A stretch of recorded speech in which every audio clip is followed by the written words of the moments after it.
দীর্ঘ আলোচনা সমালোচনার পর আগামী ২৫ ডিসেম্বর বিএনপি ভারপ্রাপ্ত চেয়ারম্যান তারেক রহমান দেশে ফেরা নিয়ে নেতাকর্মী ছাড়াও বাড়তি আগ্রহ বিভিন্ন মহলে। বিকেলে আগারগাঁও নির্বাচন কমিশন ভবনে প্রধান নির্বাচন কমিশনারের সাথে সাক্ষাৎ শেষে বিএনপি স্থায়ী কমিটির সদস্য সালাউদ্দিন আহমেদ জানান, দেশে ফিরে আগামী ২৭ তারিখে ভোটার হবেন তারেক রহমান। শনিবার ২৭ তারিখ নির্বাচনকালীন এই সময়ে নির্বাচন কমিশনের অফিস সব খোলা থাকে। সেই দিনই এই ভোটার হওয়া, আইডি কার্ড বা ভোটার আইডি বা ন্যাশনাল আইডি হওয়া সংক্রান্ত যা কিছু আছে তিনি এই ২৭ তারিখেই করবেন। দলের ভারপ্রাপ্ত চেয়ারম্যান তারেক রহমানের দেশে আগমনে সর্বোচ্চ নিরাপত্তা নিশ্চিত করা হচ্ছে জানিয়ে খিলক্ষেতের ৩০০ ফিট এলাকায় নির্ধারিত গণসংবর্ধনা অনুষ্ঠানের ভেন্যু পরিদর্শন করে বিএনপি স্থায়ী কমিটির অপর সদস্য মির্জা আব্বাস জানান, তারেক রহমানের দেশে ফেরা রাজনীতিতে বড় প্রভাব ফেলবে।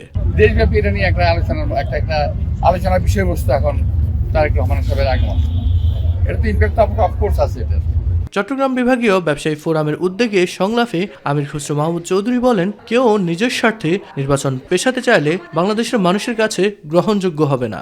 দেশের মানুষের মালিকানা ফিরে না পেলে, নির্বাচিত সংসদ সরকার না থাকলে যারা লাভবান হবে মনে করছে, তাদের সম্বন্ধে একটা জনগণের সন্দেহ তো রয়ে গেছে।